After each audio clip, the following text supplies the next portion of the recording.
Buenas tardes. Esta mesa redonda es resultado de una conversación con Margarita López y Carlos Figueroa, que nos llevó a preguntarnos un poco sobre la lucha entre la memoria y el olvido en los procesos de democratización o de democratización en América Latina, con la idea de hacer un acercamiento al impacto eventual de las investigaciones sobre derechos humanos, derechos humanos y humanitarios para la consolidación democrática del país, a las comisiones de la verdad, etcétera. En el caso particular de Colombia, obviamente nos mueve mucho el momento actual de la transición entre un gobierno de derecha que acaba de terminar el proceso de la Comisión del Crecimiento, coincide con el cambio de gobierno, mucho más inclinado al cambio de alguna manera.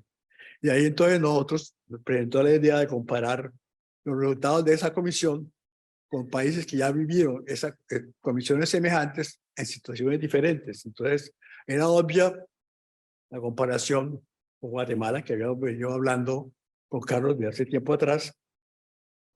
El Salvador, la experiencia nuestra de El Salvador fue obviamente a través de una tragedia, la muerte de nuestros amigos y compañeros Ignacio Yacuría, Ignacio Martín Baró, con compartimos muchas partes de la vida, pero también tenía mucho interés en recuperar la comparación con el caso de Sendero Luminoso, con el cual tuvimos muchos años atrás un proyecto de investigación comparado dirigido por el padre Felipe MacGregor y Marcial Rubio. Obviamente, en ese momento era asistente de Felipe, ahora es el rector de la Católica. Entonces, y además, esa comparación también se profundizó mucho con la presencia de Carlos Iván de Gregory, amigo nuestro, en la Comisión de la Verdad en Colombia al principio, la Comisión de la Memoria Histórica.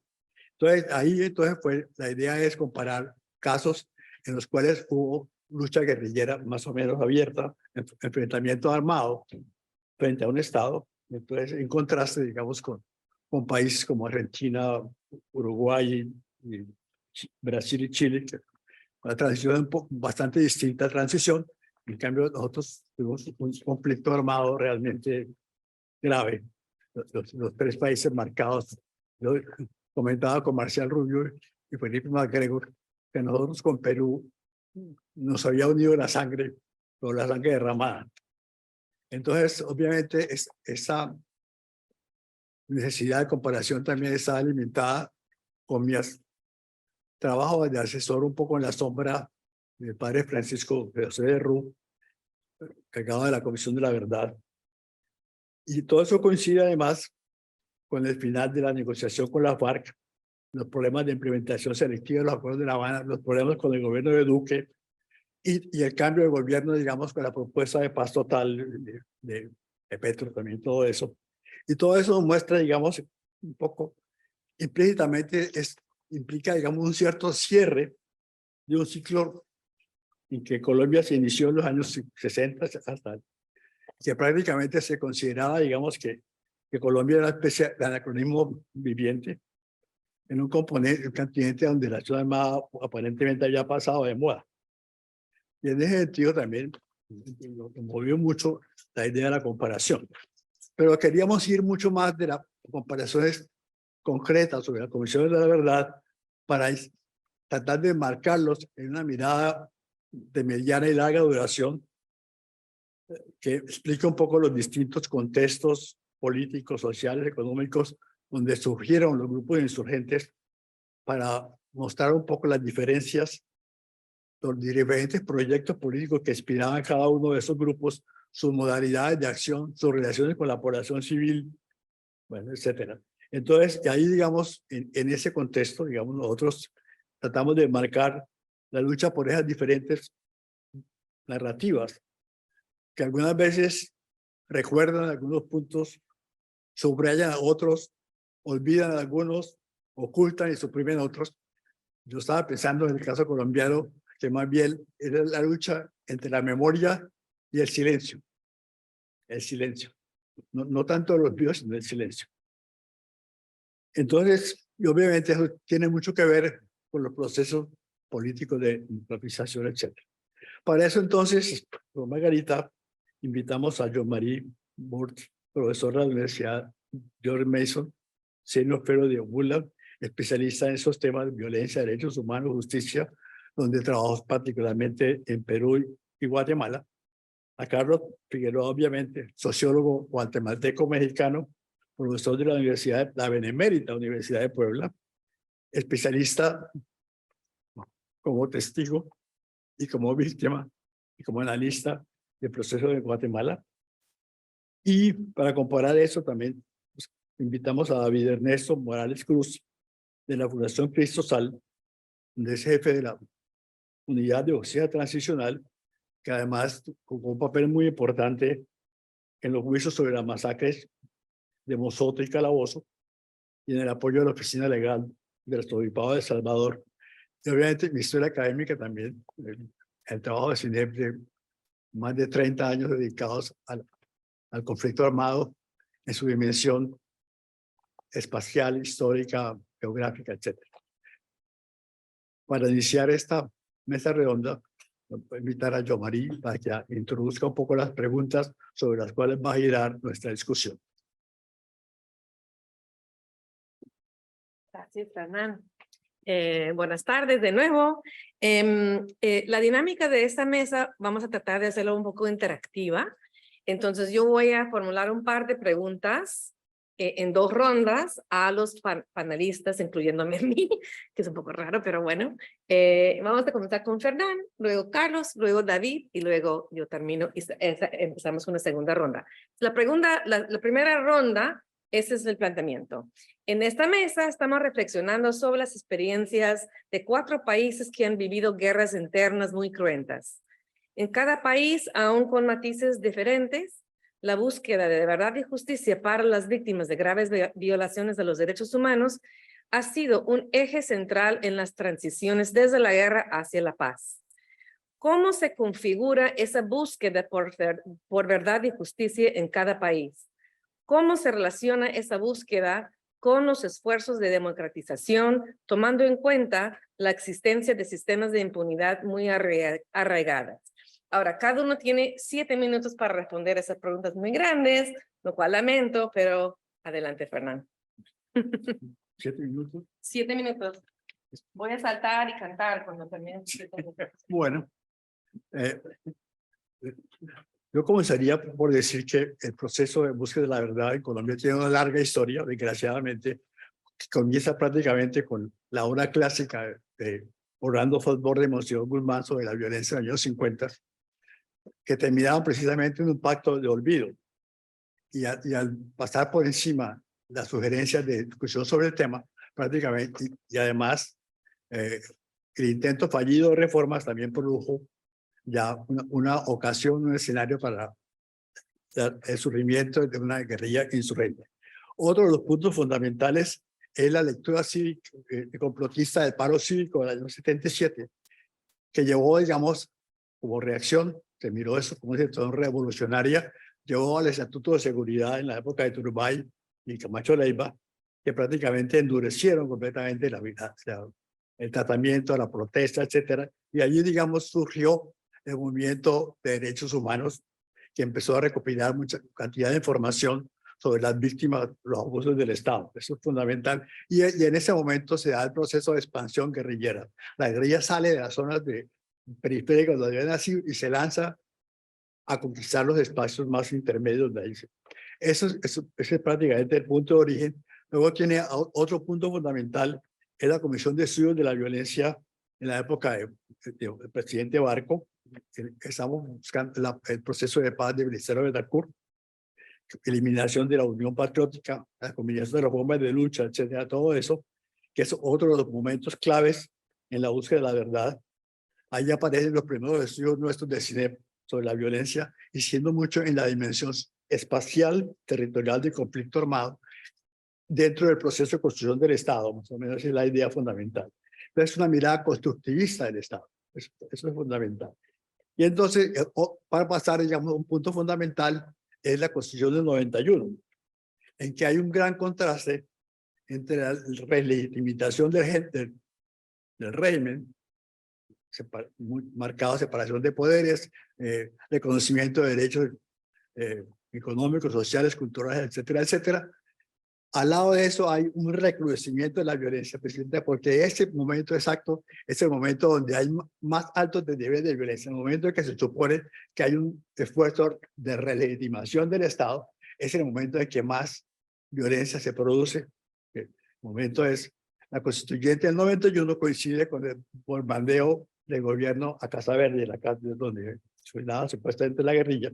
Entonces ahí, digamos, ahí se da la expansión más violenta de la FARC, la exacerbación de la violencia y el intento casi de una presencia mucho más militarista y mucho más dura de la guerrilla.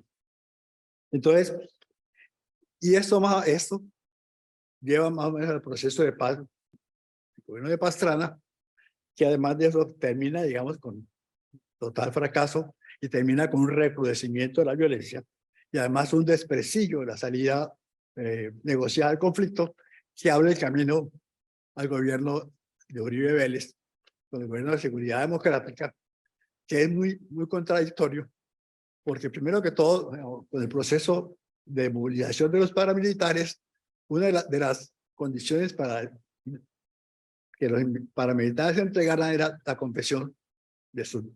Entonces, las confesiones de los paramilitares son una mina de información sobre cómo se organizaban, cómo hacían, etc. Entonces, curiosamente, es bajo el gobierno de Uribe cuando comienza ese proceso de trabajo por las confesiones de los paramilitares desmovilizados. Pero además de eso, como había muchas quejas de que solamente trabajaban ciertos grupos, la idea del gobierno de Uribe fue crear un grupo de memoria histórica, además,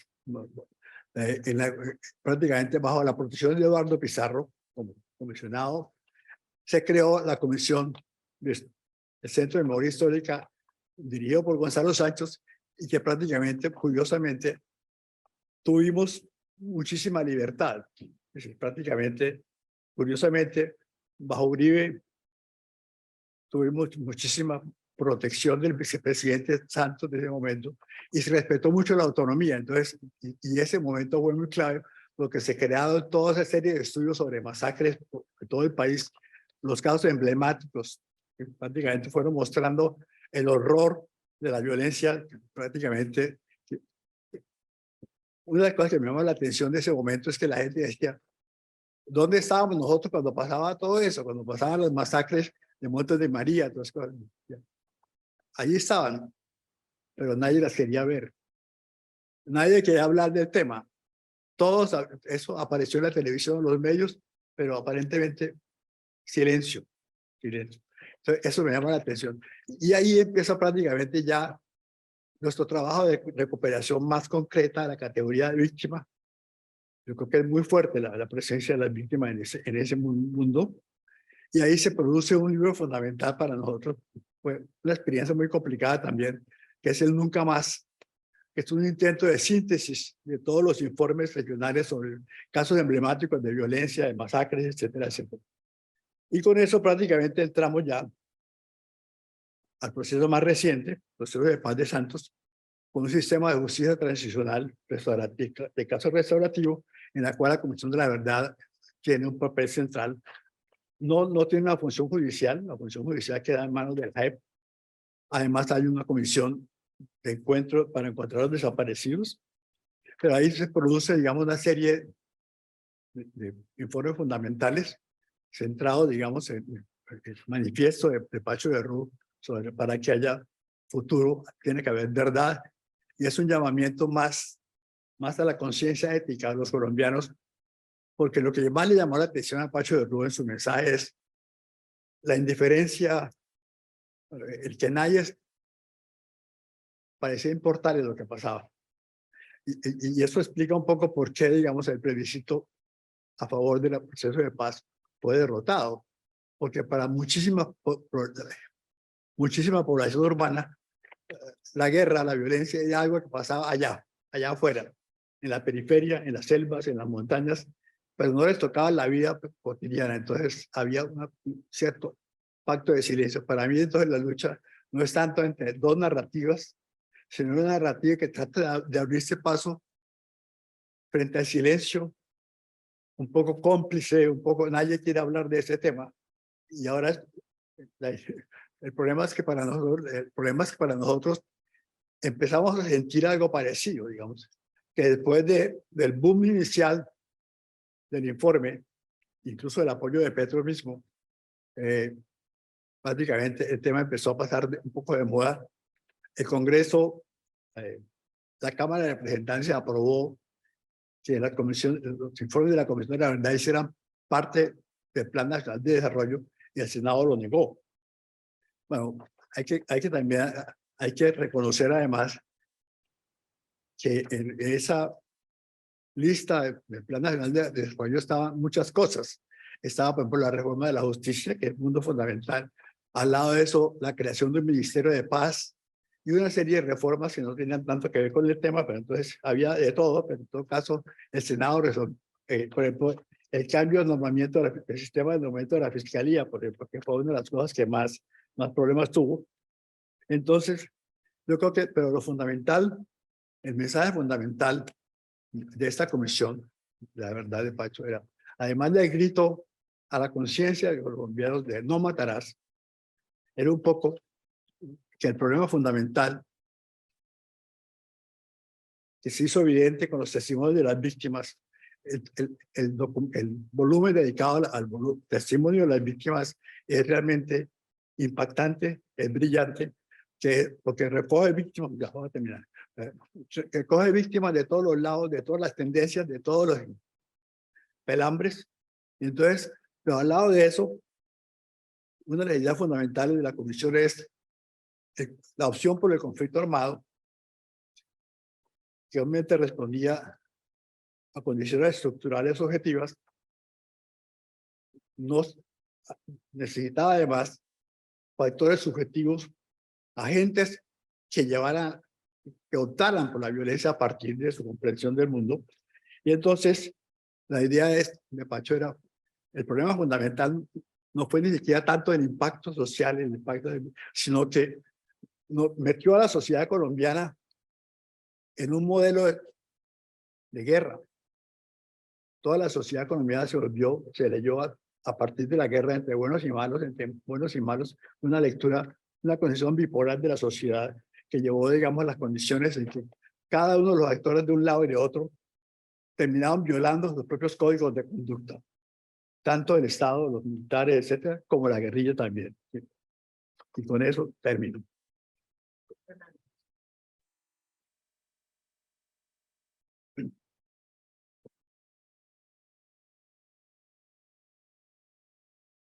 Bueno, muchas gracias. Quiero comenzar diciendo que me da mucho gusto estar acá. Agradezco la invitación de mi amiga de siempre, pese a todas las vicisitudes que puede haber. Margarita López Maya, mi querida y admirada Yomari, guatemalteca por derecho propio. Y gringa además, ¿verdad? Sí, sí. Y mi querido y admirado, muy admirado, Fernán González. El planteamiento que nos hizo Margarita y que es motivo de la primera pregunta que hace Yomari es la relación entre la lucha por la memoria, por la verdad, por la justicia, contra el olvido y un proceso de democratización. Voy a hablar en el caso específico de Guatemala. Quiero empezar diciendo que Guatemala, yo lo digo sin temor a equivocarme, probablemente es es el país donde se efectuó el genocidio más grande de la América contemporánea. En términos absolutos y en términos relativos, Guatemala durante todo el periodo de conflicto y armado interno pasó de 4 millones a 10 millones más o menos, y ese conflicto dejó un saldo de 45,000 ejecuciones extrajudiciales, no, 150,000 ejecuciones extrajudiciales y 45,000 desaparecidos. Solamente en el periodo más álgido del conflicto armado interno se efectuaron 626 masacres de poblaciones indígenas, masacres que pues contaban hasta con cifras de hasta 200, 300 personas asesinadas por masacre. La mitad de esas masacres fueron efectuadas entre 1981 y 1983, es decir, básicamente durante el periodo de Efraín Ríos Montt. La explicación de por qué Guatemala vivió esto, me parece que radica con un pasado construido desde la colonia y el surgimiento de un bloque dominante asentado en el racismo, el clasismo y un oscurantismo reaccionario. La pregunta que es más difícil de responder es ¿por qué? Siendo Guatemala el país, creo yo, donde se efectuó ese genocidio más grande, porque además también hay que decir que el 93% de todas estas violaciones de derechos humanos las cometió el Estado, 5% las cometió la insurgencia, o sea, es un terrorismo de Estado claro, ¿no? Yo siempre me he preguntado, a ver si algunos de los que estudian Guatemala pudieran ayudarme a responder, ¿por qué siendo este caso tan fuerte, cuando aquí en estos eventos y en cualquier otro lugar, cuando se habla de este tipo de dictaduras, las que se mencionan son las de Pinochet y las de Videla, las del Cono Sur y las de Guatemala se dejan prácticamente en el olvido, ¿no? Cuando Pinochet es un niño de pecho en relación a Ríos Montt. Bueno, también hay que decir, este es el segundo punto que quiero tocar, que los acuerdos de paz logrados en 1996 implicaron una nueva etapa en el país.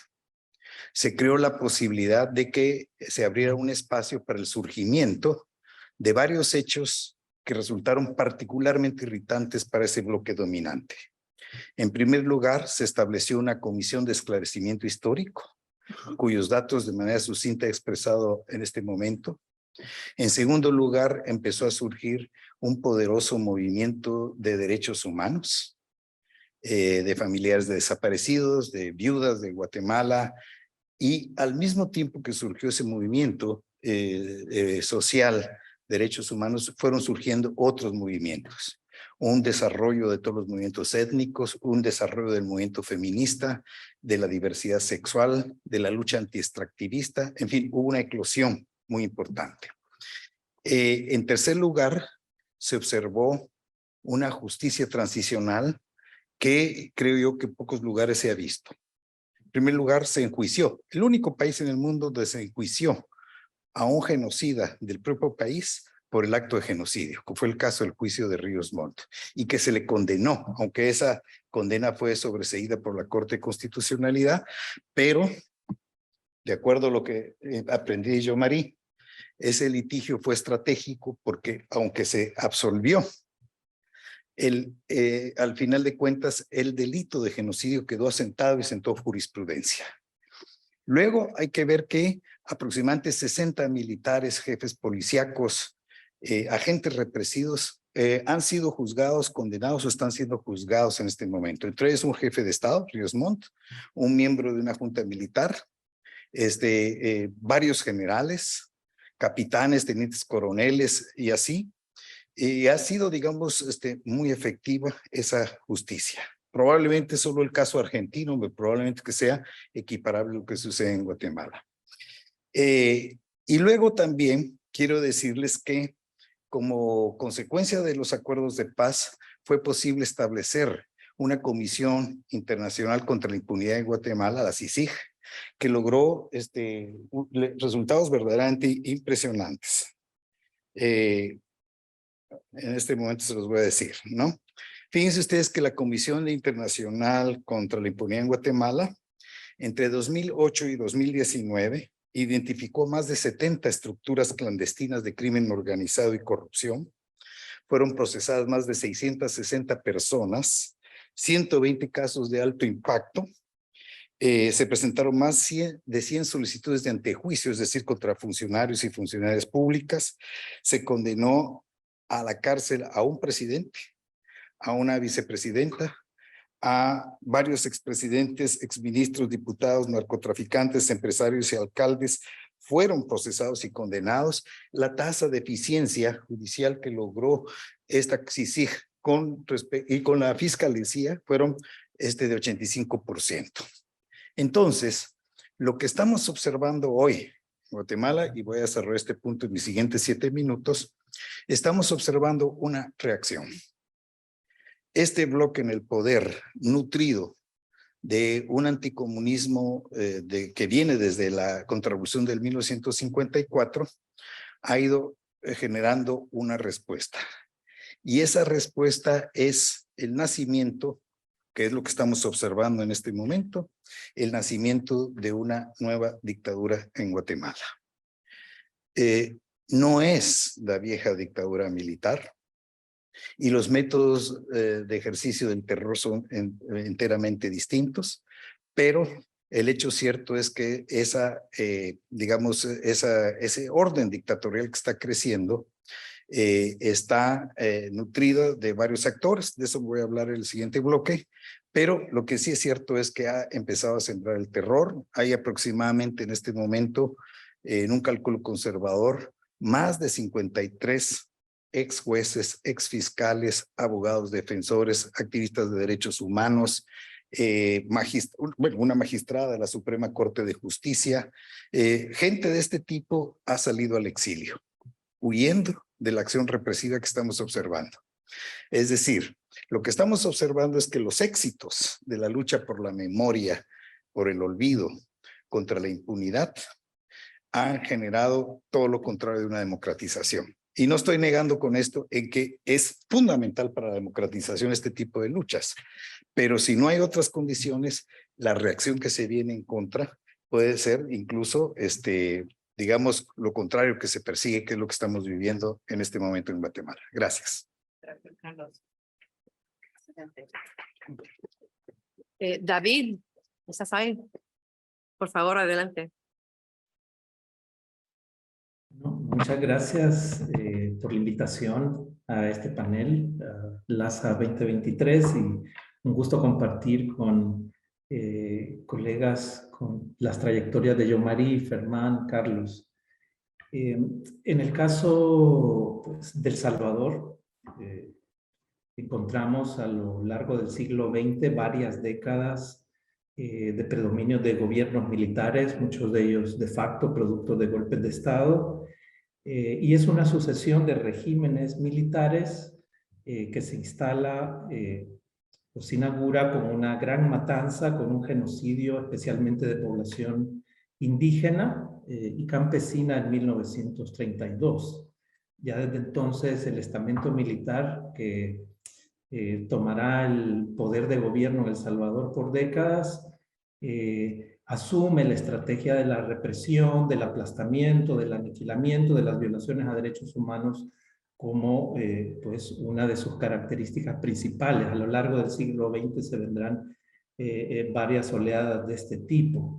En la década de los 70, el surgimiento de movimientos de masa, de perfil revolucionario, nacimiento de guerrillas armadas, llevaron pues a condiciones de agudización de la problemática social, política, económica, y los fraudes electorales que impusieron nuevos regímenes militares en el año 72 y 77 se volvieron prácticamente detonantes de lo que sería el conflicto armado que se desarrolla por 12 años, desde 1980 hasta el cierre con los acuerdos de paz.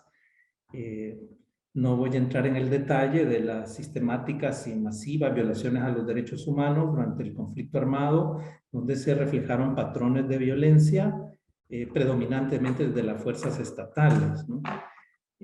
Pero sí destaco que toda esta historia y el conflicto armado de los 80s afincó pues esta característica de una fuerza armada como un estamento que debe verse también como un cuerpo político, ¿no? Que gobernó, fue gobierno, controló las instituciones, controló los poderes fundamentales del Estado, ejerció la represión y cogobernaba en alianza y en ocasiones por sobre las élites oligárquicas del poder económico en el país. Desde esta polarización, obviamente, estas fuerzas, estos estamentos que gobernaron desde estas posiciones de poder, de facto, de los regímenes militares, impusieron obviamente una política de silencio, pero también de negación absoluta de los derechos humanos. Siempre a lo largo de estas décadas, pero especialmente desde las investigaciones académicas que comenzaron a surgir desde los años 60 o 70, la labor de la Iglesia Católica en el marco de esas décadas, también a niveles comunitarios y de algunos dirigentes jerarcas de la Iglesia Católica, y sobre todo el movimiento revolucionario o periodismo independiente, comenzaron a ejercer una labor de tratar de rescatar la memoria sobre los graves hechos de violencia y de represión, de talmente que la pugna entre la memoria oficial del olvido, de la negación, siempre enfrentó muy polarizadamente al intento de construir una memoria desde la denuncia, desde la investigación periodística. En los 80 surgieron históricas organizaciones de derechos humanos que documentaron las graves violaciones, el conflicto armado, masacres, etcétera, que libraron también estas batallas incluso a nivel internacional. Por lo tanto, estos actores, prensa independiente, organizaciones de derechos humanos y por supuesto las víctimas, juegan un rol trascendental como protagonista frente al poder político, al poder militar y económico en estas pugnas por la memoria. El proceso de paz que pone fin al conflicto armado sí genera un diseño de justicia transicional, aunque todavía estamos hablando del año 92, no se utilizaba ese término, sí hay un diseño. Los acuerdos de paz del Salvador tienen como eje los derechos humanos, no contemplan amnistías, establecieron una comisión de la verdad y muchos componentes de democratización. Las recomendaciones de la Comisión de la Verdad son interesantes en el sentido que tratan de profundizar esto. Y estos cambios, si bien trataron de ser después obstaculizados o limitados desde el poder político que gobernó en los 90s y 2000s en El Salvador, desde la derecha política, pero abrieron ciertos espacios de cambio, reformas jurídicas importantes, constitucionales, y del sistema jurídico, especialmente la gran reforma penal y procesal penal y penitenciaria del año 98. De tal manera que el intento de construcción de una justicia transicional que trataba de recuperar la verdad a través del informe de la comisión, sus recomendaciones y ciertos componentes específicos de los acuerdos de paz, como la necesidad de una reforma del sistema judicial que superara esquemas de impunidad, son totalmente coherentes con esfuerzos de los intentos de democratizar un El Salvador que venía de décadas de regímenes militares, represión y gobiernos contrainsurgentes, aunque con mínimas formalidades democráticas en los años 80. Sin embargo, muchos de estos procesos fueron detenidos, obstruidos, pero fueron capaces de generar ciertos mínimos democráticos, limpieza electoral, cierto nivel de división de poderes y con el paso del tiempo avances, algunos de ellos importantes, en el tema de la independencia judicial. Sin embargo, el diseño de la justicia transicional, la búsqueda de verdad, justicia y reparación sí fue bloqueada absolutamente desde el inicio. Esto lo podemos conversar en el otro bloque. Obviamente porque quienes impulsaron la represión y eran responsables de los crímenes eran sectores que seguían gobernando en El Salvador, tanto desde el estamento militar como desde el poder político y particularmente desde el partido Arena, que gobernó 17 años todavía después de los acuerdos de paz en 4 periodos presidenciales consecutivos y que implantó y profundizó la política de negación, olvido y silencio. De tal manera que los acuerdos de paz son una gran oportunidad, permiten un diseño de justicia transicional que fue bloqueado, principalmente a través de la herramienta de una ley de amnistía absoluta, y se impide de tal manera el desarrollo de este diseño de justicia transicional. Por lo tanto, después de la paz se mantiene la polarización en esta pugna de las memorias, por un lado representada por víctimas y organizaciones de derechos humanos y por el otro lado desde el poder político y militar. Dejaría hasta aquí esta primera intervención para profundizar en la segunda ronda. Gracias.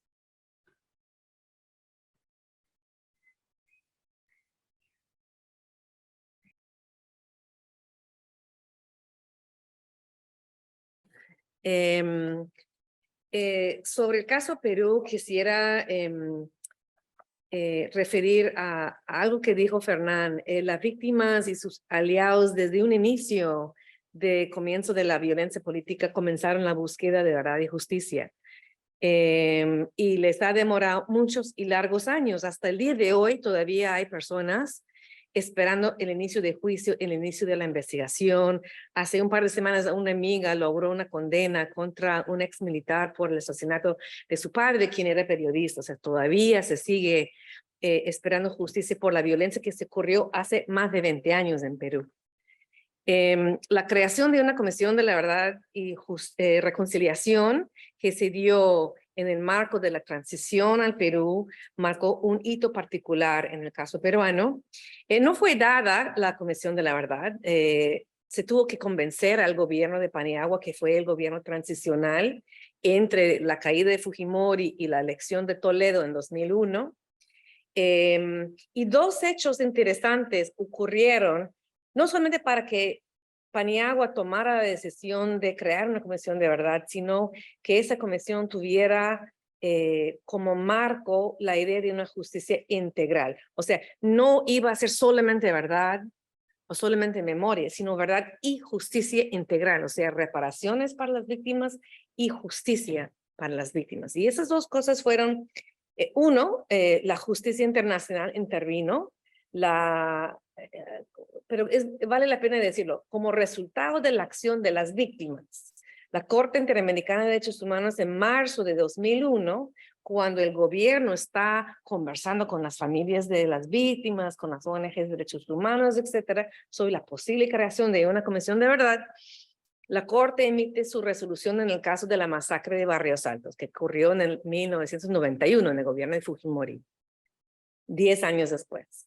Y la Corte no solamente encuentra que el Estado peruano es responsable de esa masacre, sino determina que las leyes de amnistía impulsadas por el Fujimorismo en el 95 para proteger a los militares y policías de cualquier consecuencia criminal, penal, son nulas, los nulifica. O sea, la primera vez la Corte toma esa decisión de directamente anular una ley de amnistía.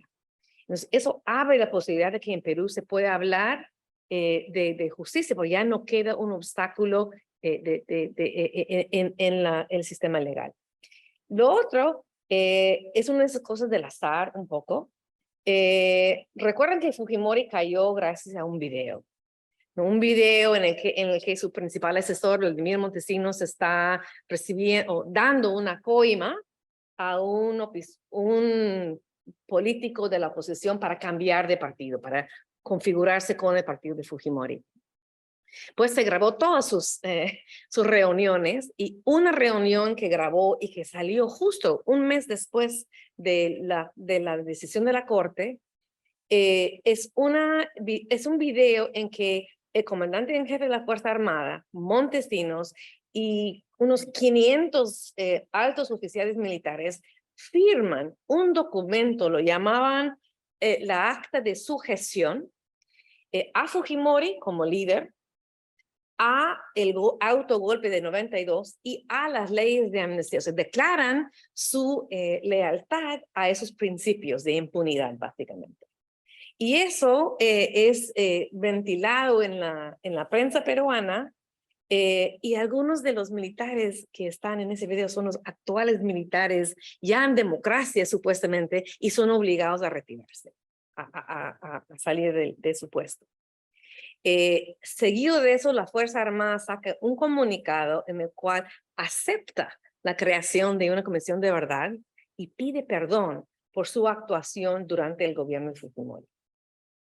¿Y por qué digo todo eso? Digo porque no era necesariamente garantizada que la Comisión de Verdad en Perú iba a asumir una actitud integral de justicia. El proceso peruano de justicia en realidad es, creo, tal vez un poco más interesante en el sentido del guatemalteco, en el sentido de que se han jugado más de 150 militares y policías, además de un ex jefe de Estado que sigue estando en la cárcel. Y a pesar de que una vez lo sacaron, le dieron un indulto, las familias lo pelearon, fueron a la Corte Interamericana nuevamente y se anuló el indulto y Fujimori volvió a la prisión, cosa que ni yo lo creía viable o posible. La judicialización de las graves violaciones de derechos humanos en el Perú, yo siempre los pensaba justamente en ese marco de democratización. En el marco, bueno, uno de los claves es en el marco de la democratización, en el sentido de que con un juicio contra alguien como Alberto Fujimori, un ex jefe de Estado, o Vladimir Montesinos, el alto oficial de la oscuridad, o el ex jefe de la Fuerza Armada, estás demostrando un principio básico de la democracia, que es la igualdad ante la ley. Entonces, en ese sentido, esos juicios son fundamentales para la democracia, además de que reparan a las víctimas hasta cierto sentido, ayudan a reescribir la historia, a sentar hechos que fueron cometidos, etc. Y sin embargo, lo que está pasando en el Perú de hoy, que será motivo de mi segunda intervención, nos deja más interrogantes de que no cuestiono si valió la pena todo ese proceso, porque yo sí creo que valió la pena, pero no sé si ha cambiado fundamentalmente las cosas, ¿no? Porque se vuelve a repetir la violencia estatal hacia la población más vulnerable, la población rural, campesina, indígena. Se vuelve a justificar la violencia tildando a las víctimas como terroristas o terrucos en la jerga peruana. Se niega la responsabilidad del Estado en esas violaciones de los derechos humanos. Y la sociedad limeña, al menos, total indiferencia. Y peor que indiferencia, casi aplausos, ¿no? Entonces, se repite la sociedad, el nunca más, que supuestamente fue el fin de esto. Gracias, ya me tocó a mí. El nunca más, que fue supuestamente el fin de este proceso, no lo estamos viviendo. Bueno, gracias. Vuelvo con la segunda pregunta. Perdón.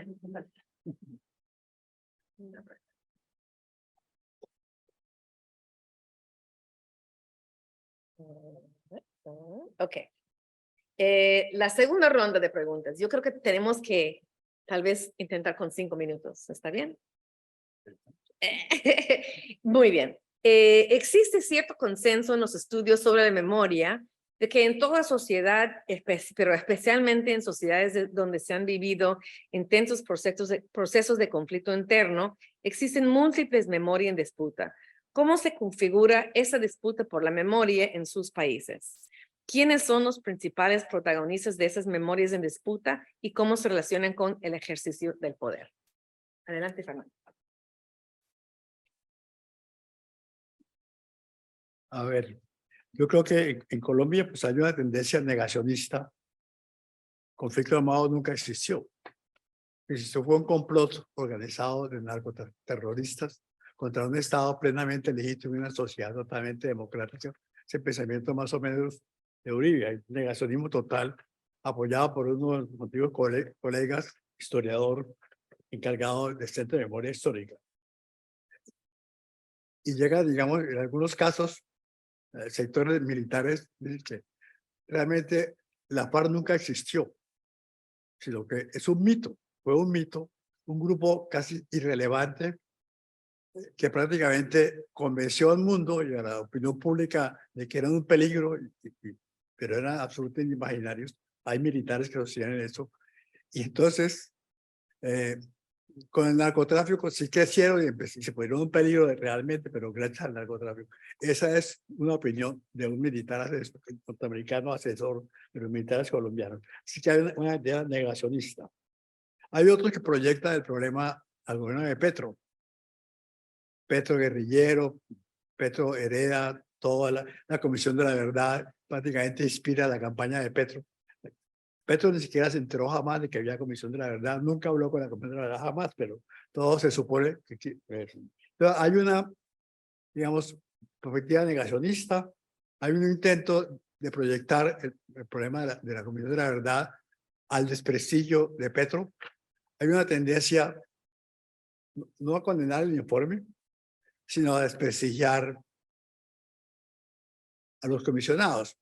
Los comisionados obviamente vienen todos del movimiento de derechos humanos en su gran mayoría, entonces, y además la mayoría de la información que tienen viene de las organizaciones de derechos humanos, obviamente. De todas maneras, hay un desequilibrio en la información, porque hay muchísima más información sobre las víctimas del Estado que las víctimas de la guerrilla, obviamente. Excepto, digamos, hay casos especiales, por ejemplo, como el caso de la Federación de Ganaderos, que una investigación dirigida por el presidente de Fedegana, por y su esposa, María Fernanda Cabal, congresista, que hizo un proyecto de denuncia también, un relato paralelo de la violencia contra los ganaderos. Pero es un caso excepcional. Obviamente los militares víctimas de la guerrilla también han tenido respaldo a la oficina jurídica del Estado, de los militares también. Entonces, pero la tendencia normal más bien es a delegitimar el informe. El informe resultado de izquierda, el padre Francisco de Rosso, un guerrillero disfrazado de cura, etcétera, etcétera. Y hay un sesgo izquierdista en el manejo de los datos. Pero a mí lo que más me preocupa a mí personalmente no es la campaña. La campaña no ha sido demasiado fuerte. Yo esperaba una reacción mucho más fuerte. No hay un intento de narrativa alternativa, por ejemplo. Los militares han tratado de hacer algo, pero no hacen prácticamente nada, nada ha sido relevante. Lo que me preocupa más es más bien la tendencia al silencio. Porque si ustedes leen los discursos de Pacho de Ruz, los comentarios de Pacho de Ruz, un poco la angustia de por qué pasa eso, porque a nadie le importa, lo que eso no le toca a nadie. Obviamente, el primer impacto obviamente fue emocional, fue muy fuerte, porque las denuncias, los testimonios fueron absolutamente impactantes. El libro de los testimonios es realmente brillante, porque impacta muy impacto. La presencia de las víctimas en La Habana fue absolutamente definitiva. Fue definitiva para desempanar el proceso de negociación. Porque es muy distinto una estadística fría de víctimas que los hijos y las esposas de las víctimas confronten a su victimario abiertamente. ¿Por qué, general, mataron a mi hijo, a mi esposo? ¿Por qué, jefe guerrillero, mataron a mi marido? Eso impactó mucho, desempantanó mucho. Así que el impacto de las víctimas es muy fuerte. Pero pasado, digamos, el impacto emocional, la tendencia es un poco al silencio, es mejor no hablar mucho del tema. Los testimonios, por ejemplo, son muy diferentes los testimonios. Los testimonios de la guerrilla más o menos adoptan una postura más bien colectiva, digamos, ellos pertenecen a un movimiento colectivo que optó por la violencia, pero no se ven implicados personalmente. Los testimonios más valiosos son de los militares y paramilitares arrepentidos, que son mucho más claros y mucho más impactantes, muchísimo más impactantes. Entonces, las cosas, por una razón, porque ellos se sintieron abandonados por sus jefes. Los militares, esos manzanas podridas, eso es responsabilidad. Entonces, hay todo un intento de silenciamiento sobre la responsabilidad, los grandes responsables, o sea, que no se hable de quién estaba detrás.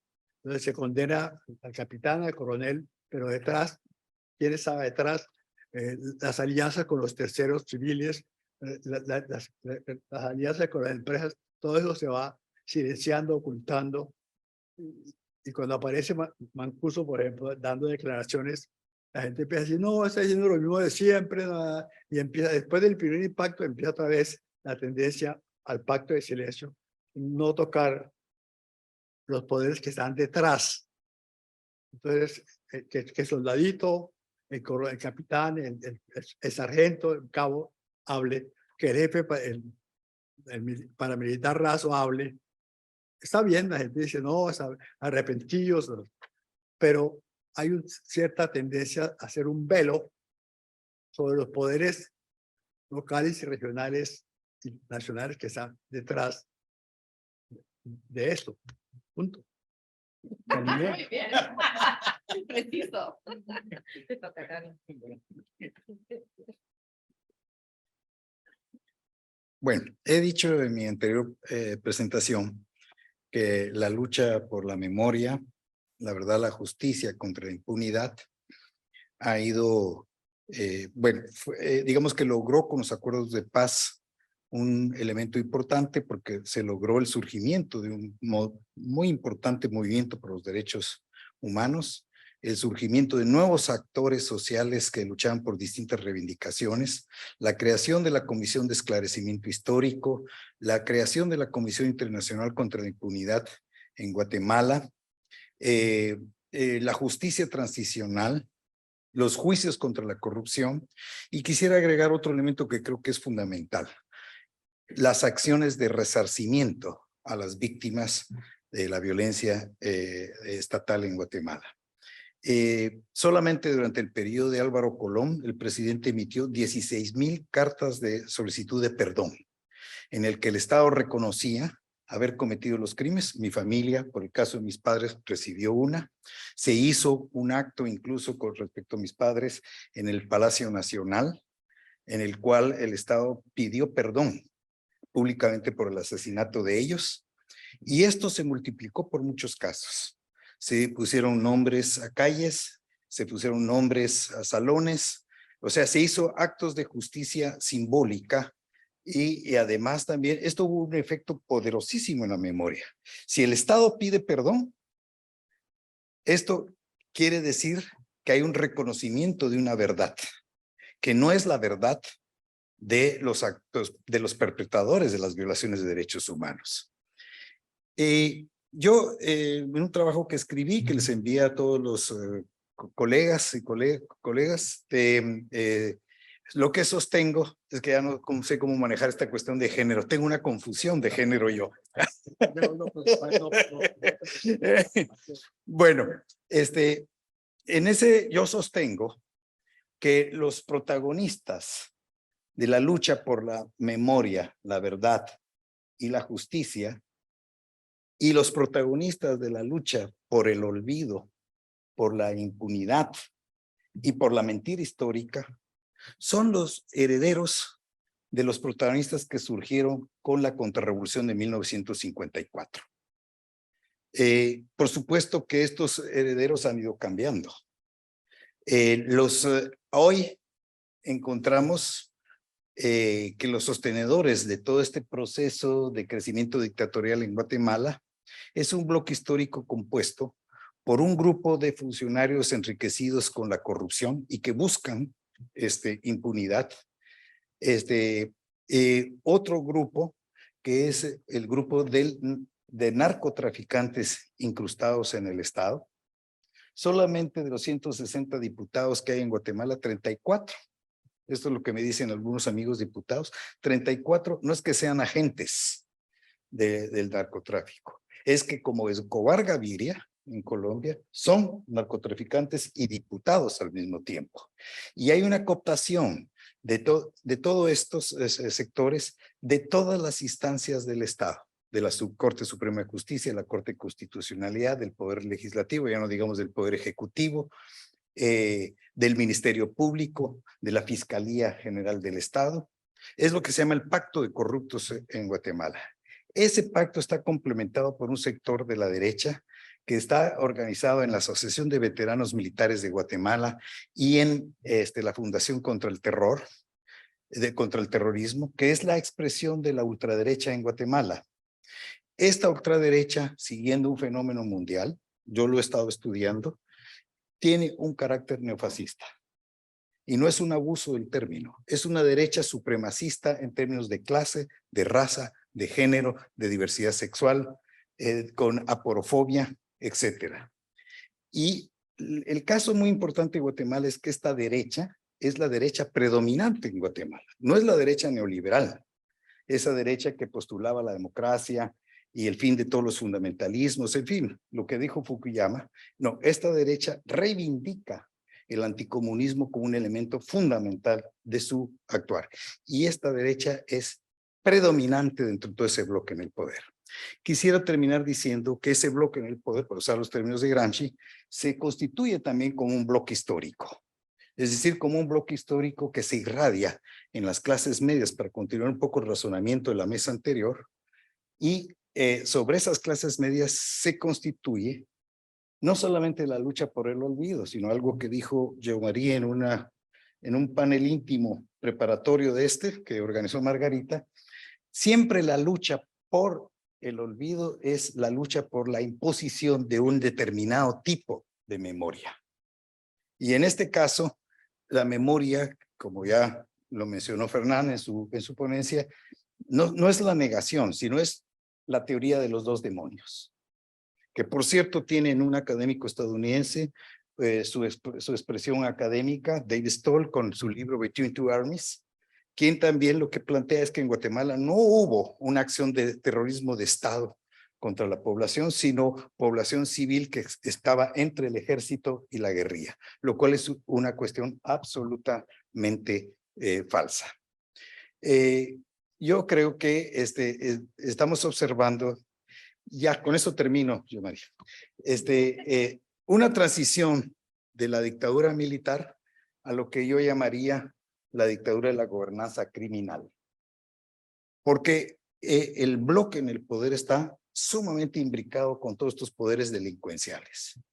A diferencia de la dictadura militar, esta dictadura no tiene en el ejército el eje fundamental del Estado, y a diferencia de la dictadura militar, esta dictadura no ejerce la ejecución extrajudicial y la desaparición forzada, sino ejerce el asesinato moral y judicial a través del lawfare, ¿verdad?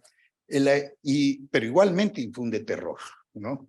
La cantidad de gente perseguida, exiliada, presa, que se efectúa por el método que ya sabemos, inventarle delitos y iniciar el proceso en un contexto en que la ultraderecha controla la fiscalía, el Ministerio Público, y entonces aquellos que señala la derecha, como antes señalaban los grupos paramilitares que había que ejecutar, ahora son los que señala la ultraderecha sobre los que están cometiendo supuestos delitos, seguro van a terminar en la cárcel. Esto es lo que estamos viviendo, por lo visto, después de escuchar el caso de Perú y Colombia, vemos que en Guatemala todavía nos queda un largo camino por recorrer. Gracias. David, adelante. Había mencionado que la Comisión de la Verdad en El Salvador habría la posibilidad de un diseño de justicia transicional. La comisión en su informe dio nombres de personas poderosas, militares y políticos que gobernaban como responsables de graves violaciones a derechos humanos y más del 85% de violaciones atribuidas a las Fuerzas Armadas. La comisión planteó la necesidad de justicia. Sin embargo, también reflexionó que el sistema de justicia, el sistema judicial en El Salvador estaba totalmente cooptado y corrompido por los poderes políticos, militar y económico, y que debía darse una profunda depuración judicial. La reacción fue muy fuerte.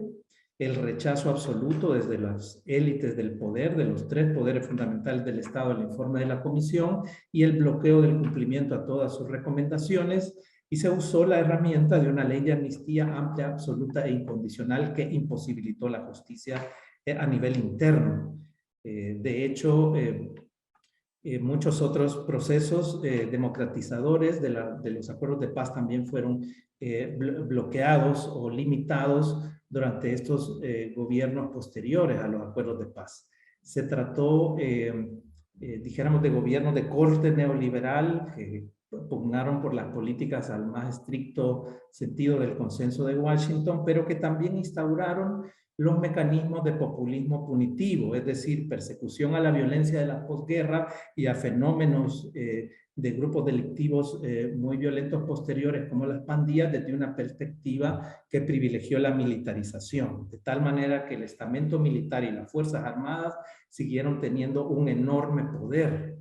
Esto se mantuvo durante casi 17 años después de los acuerdos de paz, Y por supuesto que el planteamiento era la negación absoluta de las violaciones a derechos humanos durante el conflicto armado, el silencio y esta política de impunidad. La lucha de las víctimas, las familias, las comunidades y las organizaciones tuvo que llevarse a nivel internacional. Hubo importantes resoluciones de la Comisión Interamericana, en el caso de Monseñor Romero, de los padres jesuitas, Elvis Celina. Luego vinieron sentencias de la Corte Interamericana, sin que se moviera esta política de negacionismo absoluto, de olvido y silencio, y de impunidad, por supuesto. La alternancia política que se da en el periodo de 2009 a 2019, dos gobiernos del FMLN, los presidentes Funes y Sánchez Serén, hacen un giro en esta política, aceptan los hechos, aceptan los crímenes cometidos en el conflicto armado, hay actos de perdón, hay ciertas reparaciones simbólicas y procesos muy exiguos, insuficientes y mínimos, pero que al fin de cuentas se crearon de reparación a víctimas o de compensación, inclusive la creación de dos comisiones nacionales de búsqueda de personas desaparecidas, niñas, niños y adultos. Sin embargo, los dos gobiernos de la izquierda política mantuvieron este pacto de gobernabilidad con las Fuerzas Armadas, y en este tema los presidentes civiles estuvieron sometidos a la posición de los más altos mandos de la Fuerza Armada, en el sentido de mantener el bloqueo a cualquier tipo de investigación, mantener la impunidad y el silencio. Obviamente esto también favorecía a jefes guerrilleros cuyos ejércitos eran responsables también, aunque en menor porcentaje, de crímenes ocurridos en la guerra. Así que dijéramos, los políticos que gobernaban hasta 2019 tenían un interés incluso personal en mantener el sistema de impunidad que se profundizó y consolidó a partir de la ley de amnistía, y que se expresó en otros patrones de impunidad, no solo la amnistía, sino la aplicación de figuras como la prescripción, la inactividad procesal, los archivos ilegales de los casos, etcétera, ¿no? El militarismo siguió predominando en las políticas de seguridad, aunque en los gobiernos del FMLN, aunque está prohibido por constitución y por los acuerdos de paz. Una sentencia importante de la Sala de lo Constitucional en 2016 dejó sin efecto totalmente a la ley de amnistía y abrió la posibilidad de juzgar a los crímenes de guerra y de lesa humanidad. De hecho, estableció las obligaciones de colaborar en procesos de verdad, justicia y reparación a todos los poderes del Estado e investigar los crímenes. Esto generó un resurgimiento de la justicia transicional. Hace 6 años se reabrieron casos históricos de las grandes masacres de Monseñor Romero, etcétera. Sin embargo, la impunidad en El Salvador, este sistema de impunidad no ha sido solo una posición política del Ejecutivo ni de la Fuerza Armada, sino que ha implicado a los otros poderes. Y el sistema judicial y la Fiscalía General de la República han jugado un rol de cómplices de la impunidad, y a pesar de la sentencia, no hay una judicialización de los casos. Hay una lucha muy fuerte de víctimas y organizaciones queriéndonos inspirar en las luchas de Guatemala, que fueron exitosas en esas experiencias que ya Carlos relacionaba, pero ha sido una lucha muy difícil. En la gestión actual, el gobierno del presidente Bukele, que es como un gobierno donde por primera vez hay un ministro de la Defensa que no fue un protagonista directo del conflicto armado, y el mismo presidente tampoco pertenecía a esa generación de la guerra. Sin embargo, lo que hemos ya experimentado en estos 4 años es que el gobierno actual, que se decantó por un estilo autoritario en proceso de construcción de una dictadura en El Salvador, ha destruido la división de poderes, ha desbaratado la independencia judicial. Esta concentración de poder lo está llevando a buscar una reelección inconstitucional para mantenerse en el poder. Y frente al tema de la memoria, el gobierno de Bukele trató de posicionarse en un primer momento con fines de instrumentalización de la justicia transicional, con objetivos evidentemente de propaganda. Habló de desclasificar los archivos militares, habló de borrar homenajes a represores, tuvo algunos gestos, recibió víctimas. pero una vez tuvo exigencias de la realidad y particularmente en los casos, obviamente tomó la misma posición de gobiernos anteriores, tuvo un protagonismo directo el presidente Bukele y su ministro en bloquear el acceso a los archivos militares en el caso de la masacre del Mozote, ha atacado a jueces, defensores de los derechos humanos, a la Procuraduría de Derechos Humanos en algunos momentos, ha desmontado todos los contrapesos democráticos y los procesos que abrieron los gobiernos del FMLN de reparaciones están prácticamente en el abandono y han instaurado a través de sus políticas de seguridad y un régimen de excepción que se ha vuelto permanente, una política de torturas y de detenciones arbitrarias y de muertes arbitrarias en las cárceles. Entonces estamos viendo retrocesos, repeticiones. Concluyo diciendo que me parece que en todo este proceso primero de negación absoluta, después de reconocimiento, pero bloqueo a las investigaciones en los gobiernos de izquierda y ahora de instrumentalización y finalmente de silencio en el gobierno de Bukele, están relacionados al predominio todavía, al protagonismo que tiene el poder militar, las cúpulas de la Fuerza Armada de El Salvador, que siguen en una posición política, antijurídica obviamente, violatoria de tratados, de impedir cualquier tipo de investigaciones a su interior y escapar de los controles del Estado de Derecho, incluyendo, por supuesto, la protección a los criminales de guerra. Concluyo hasta aquí por razones de tiempo. Estaremos abiertos al diálogo que pueda venir. Gracias. Gracias, David. Muchas gracias. Y yo voy a intervenir, ojalá brevemente. ¿Me controles, Carlos, por favor? La CBR intentó, como lo dijo Narda Enríquez y Maquena Ulfe en el panel anterior, intentó construir un relato oficial, un relato que reconoce el terror del Estado, que fue negado durante todos los años de la violencia en Perú, además de la violencia de Sendero Luminoso. A diferencia de los otros países que estamos hablando hoy, en Perú, Sendero Luminoso tuvo responsabilidad mayor, si quieres, más del 50% de las violaciones documentadas por la CBR fueron por parte de Sendero Luminoso. Sin embargo, el Estado también participó en graves violaciones de derechos humanos, que según la Comisión eran violaciones sistemáticas y generalizadas en algunos lugares y espacios, ¿no? Luego de unos años del informe de la Comisión de la Verdad, empezó la Fuerza Armada, en particular, a armar, no sé si llamaron contrarrelato o recuperar el relato original, ¿no? No es tanto el negacionismo, sí, en el sentido que, sí es en el sentido de que nieguen que hubo graves violaciones a derechos humanos, más bien pueden decir que hubo excesos, pero no violaciones sistemáticas, y más bien se colocan ellos mismos como los héroes, quienes salvaron la democracia de esas hordas terroristas. Y desde entonces se ha ido buscando afirmar esa narrativa en la sociedad peruana.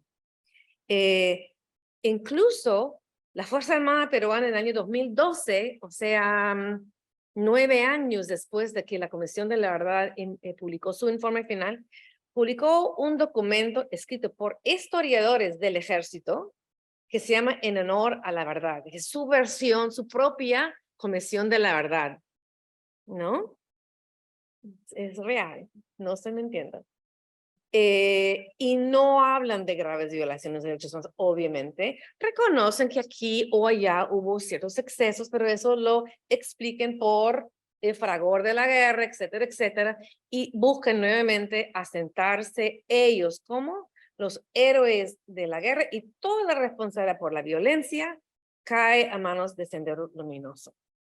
Y ese discurso lo podemos ir viendo en diferentes espacios. Cynthia Milton tiene un libro excelente en el cual ella analiza los diferentes productos culturales que el ejército peruano ha ido produciendo para ir asentando esa narrativa en películas, en ese libro, en libros de militares individuales, ¿no?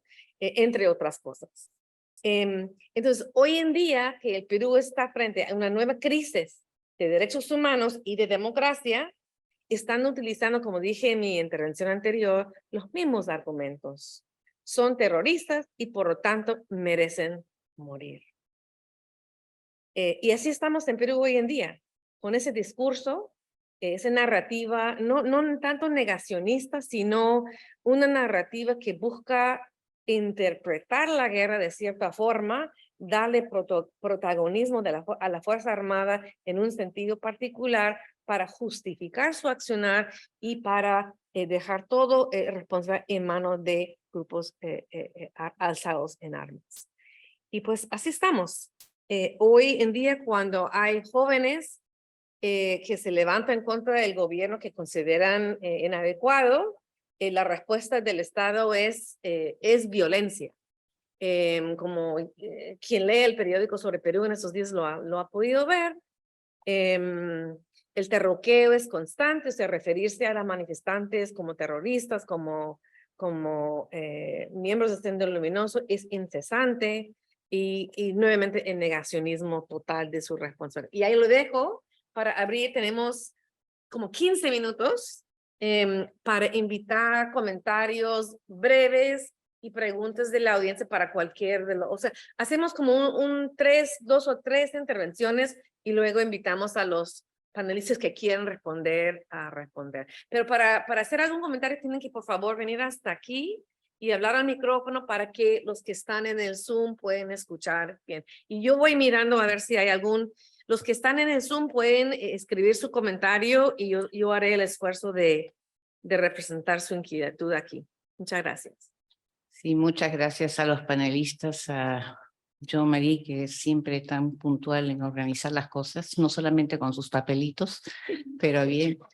Mientras los escuchaba, una reflexión que vino a mi cabeza fue una dimensión comparativa, es decir, ¿qué es lo que estos países tienen en común estructuralmente para llevar a las condiciones que llevan a la presencia, ¿no?, de esta tremenda violencia, ¿no?, en las sociedades? Y concomitantemente la pregunta sería el perfil de las élites, ¿no? Es decir, ¿en qué medida es la articulación entre la sociedad civil y las élites van a devenir en diferentes momentos de confrontación? Y en eso estoy pensando, por ejemplo, en la composición demográfica de los países, pero también cosas tan pedestres como el acceso a la tierra, ¿no? Hay el tema de los desplazamientos en Colombia, sobre todo, ¿no?, el desplazamiento interno, y por lo que estamos oyendo en otros lugares, hay un desplazamiento internacional a estas alturas del camino, ¿no?, por la propia lógica y la evolución de las confrontaciones entre Estado y sociedad civil. Y la otra cosa concomitante también sería la injerencia de los intereses internacionales, ¿no? O sea, pensando en la United Fruit, por ejemplo, ¿no? Y hasta qué punto la injerencia no solamente del Departamento de Estado y el Consenso de Washington devienen, ¿no?, en una determinada posición de al antagonizar, ¿no?, los intereses populares, por expresarlos de alguna manera, con los intereses de las élites y los estados locales. Gracias. Gracias, Cristina. Carolina, por favor. Y después Juan, después de que Carolina se interviene, Juan, te doy la palabra, ¿sí? Juan Federico en Zoom. Bueno, muchas gracias por la presentación. Para usted, Carlos, usted hablaba de que Guatemala ha tenido como una serie de condiciones muy ideales, digo, dentro de lo que es un proceso posterior a un conflicto. Acuerdos de paz, Comisión de la Verdad y la CICIG, que es y el movimiento, algo que además ningún país ha podido replicar de igual manera, ¿no? Entonces, con todos esos elementos, sin embargo, estamos en una situación en que el país está a punto de elegir a la hija de Ríos Montt como la próxima presidenta de Guatemala, ¿no? Entonces, usted habla de que habían condiciones, o sea, que nada de eso era suficiente, a pesar de que eso ya suena como muchísimo más de lo que tiene la gran mayoría de los otros países. Entonces, o sea, ¿qué fue, no, qué fue lo que faltó, no, para evitar estar donde está? Y me permito hacer una pregunta un poco provocativa sobre el tema de la Comisión de la Verdad de Colombia. Escuché a una analista colombiana, Chatham House Rules, entonces no voy a atribuirle su análisis, no voy a dar su nombre, que dijo que a pesar de que había sido un ejercicio importantísimo para las víctimas, la Comisión de la Verdad fallaba a la hora de generar un proceso de reconciliación. O sea que el proceso de la verdad es diferente al proceso de reconciliación, porque lo que termina pasando es que la verdad dividió, ¿no? Según esta analista, y entonces muchos salieron a decir, esta no es mi verdad, ¿no? Y usted mismo comentaba que salieron los ganaderos con su verdad, ¿no? Y probablemente Uribe tiene muchas verdades, y así sucesivamente. Entonces, pensando en los que queremos pensar en las futuras comisiones de la verdad en países donde todavía no se han dado procesos de transición democrática, y cuando uno comienza a pensar en cuáles serían los procesos de justicia transicional si algún día en estos países se da, me pregunto, y por eso digo que advierto que es provocar a la pregunta, si es que tendríamos que empezar a pensar ya en otros mecanismos, porque todos los ejemplos nos muestran, ¿no? que realmente los procesos son muy importantes para las víctimas, pero para el tema de reconstrucción democrática parecería que algunos argumentan que no han sido los mecanismos ideales. Gracias. Gracias, Carolina. Me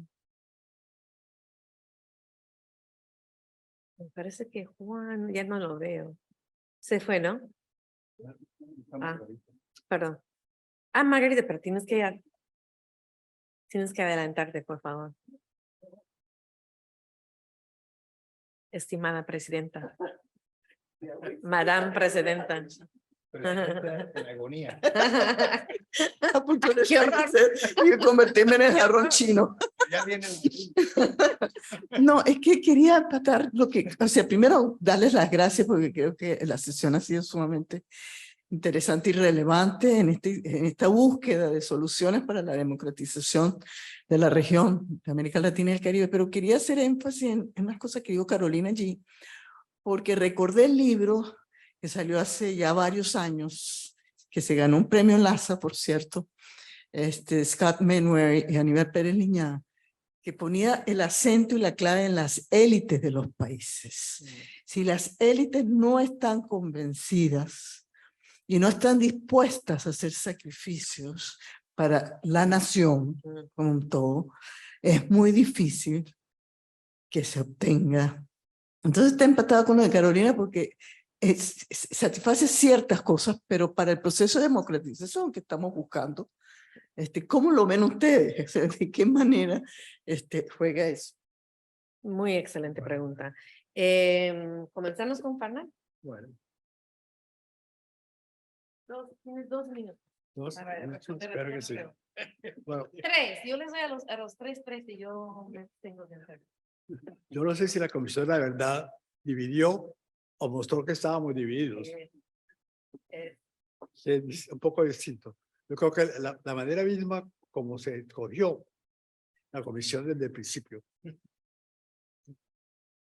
fue escogido por la Comisión Internacional y prácticamente fue con mucha representatividad social. Había representantes de las mujeres, de comunidades ancestrales, etcétera, etcétera, etcétera. Pero lo difícil fue realmente tratar de crear un discurso más o menos coherente, porque era prácticamente, si se quiere, 11 comisiones de la verdad distintas. Entonces lo que se hizo fue tratar de armar pues, un relato coherente a pesar de eso. Entonces yo lo que creo, digamos, es que la Comisión de la Verdad no dividió, sino que mostró lo dividida que estaba la sociedad colombiana y que sigue estando dividida. Una discusión que tuvimos mucho tiempo, sobre todo con Pacho de Rú, siendo que el informe es muy claro en el rechazo a la opción armada como la vida política. Es muy claro en la denuncia un poco de la pasividad, de la tolerancia implícita de la sociedad colombiana frente a la violencia. Eso es súper claro. Pero yo le decía a Pacho de Rú, en la comisión hace falta una parte fundamental. Dice, no a la violencia, hay que recuperar la vida política. Y la recuperación de la vida política no apareció en la comisión. Y no apareció, y tampoco apareció en el Acuerdo de La Habana. El Acuerdo de La Habana trabaja el tema tierra, el tema de la represión política de la jefe de las guerrillas y el tratamiento de justicia transicional. Pero el tema democracia no lo toca. No, prácticamente. Más o menos, la FARC más o menos sostenía que con darle espacio a la movilización social bastaba, pero no trabaja el tema político. La persona que estuvo encargada de formular las recomendaciones finales, yo le dije, falta el tema político. Y dice, sí, pero lo que yo hice fue simplemente recopilar y reorganizar lo que dijeron los comisionados. Y nadie menciona el tema político. El régimen político no existe.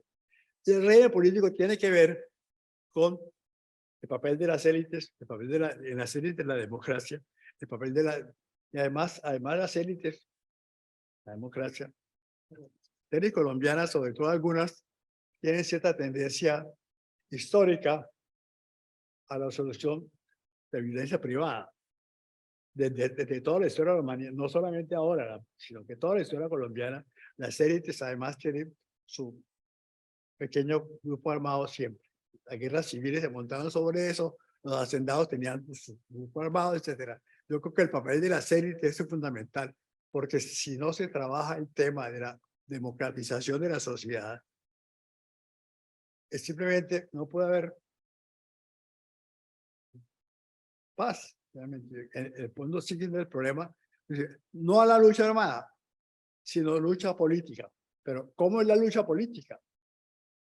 De este tema nadie habla.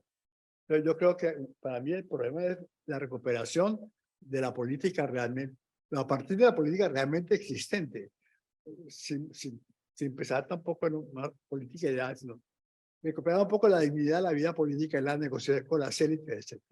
Yo creo que si algo hay de común, son países al mismo tiempo semejantes y diversos, porque hay una relación bastante clara entre las oligarquías, las élites y el Estado. Pero es muy diferente en cada caso, porque en Colombia prácticamente casi nunca hubo jefes militares, casi nunca. Colombia tuvo 2 golpes de Estado, uno en el siglo XIX y uno en el siglo XX. ¿Por qué? Que no se necesitaban. No era necesario, porque la manera como funcionaban las élites políticas prácticamente bloqueaba cualquier intento de caudillo.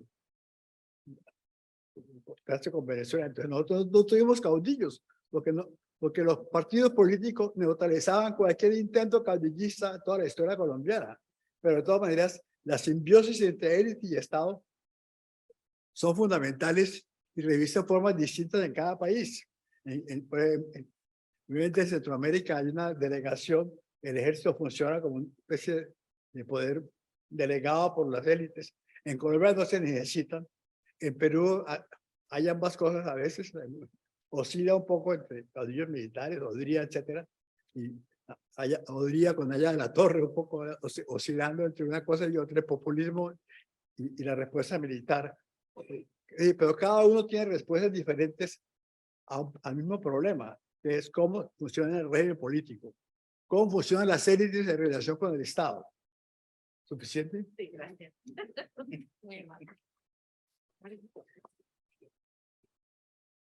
Bueno, voy a hacer esta última intervención continuando la pregunta de Fernando.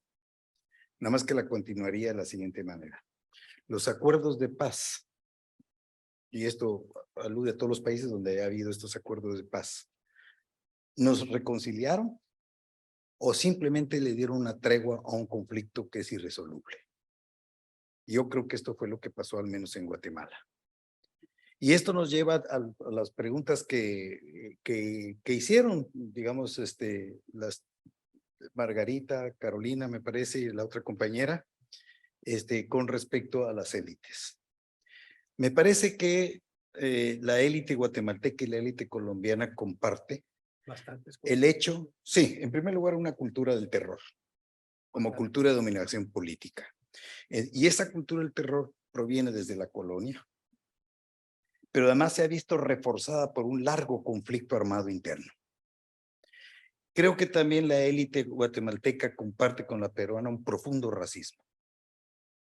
Esa cuestión de la lima racista que se expresó ahorita con el conflicto de Pedro Castillo es el pan nuestro cada día en Guatemala, ¿no?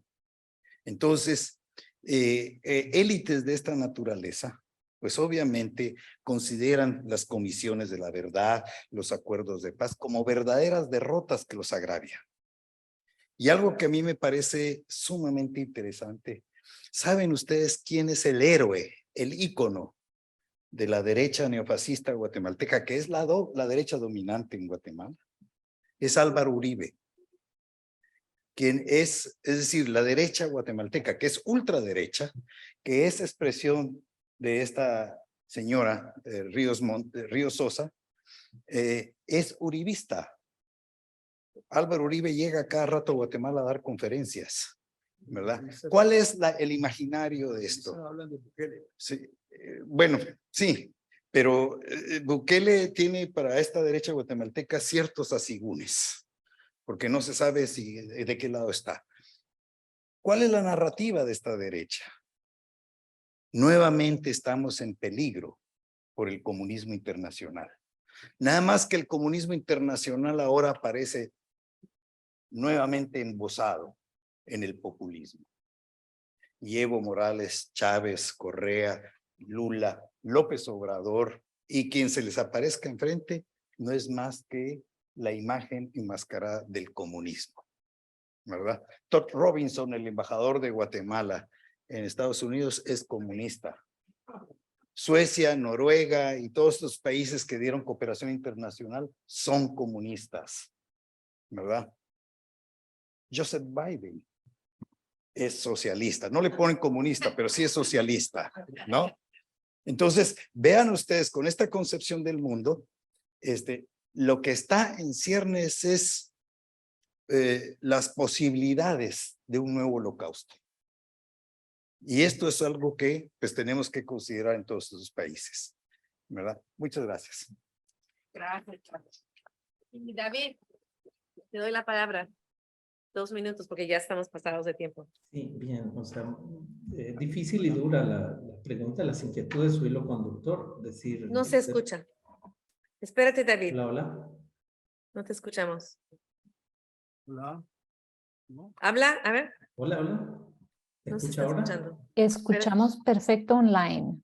Ya, pero aquí en la sala no escuchamos nada. Ok. Dame un segundo. Ok.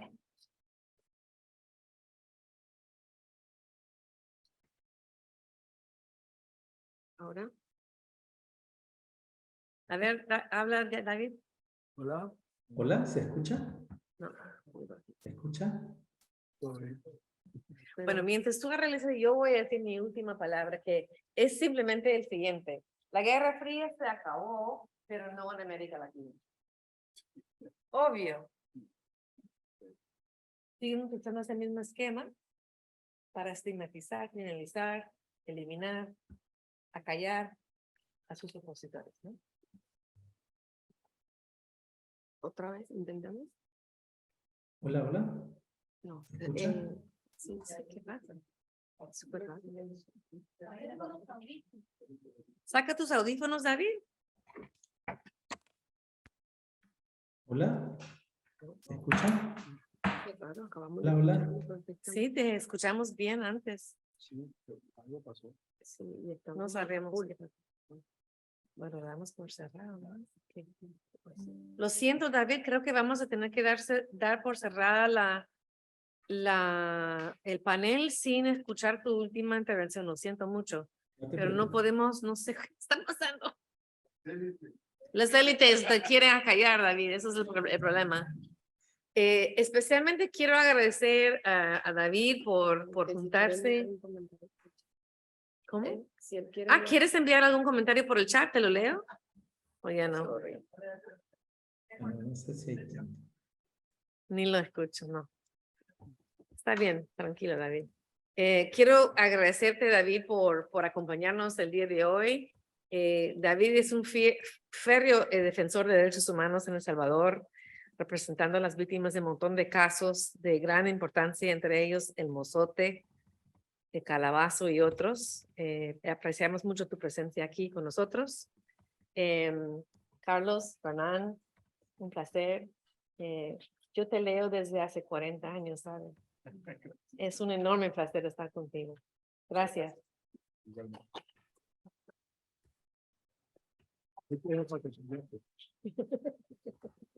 Gracias, David. Lo siento por el problema de al final. No sé qué pasó. Gracias.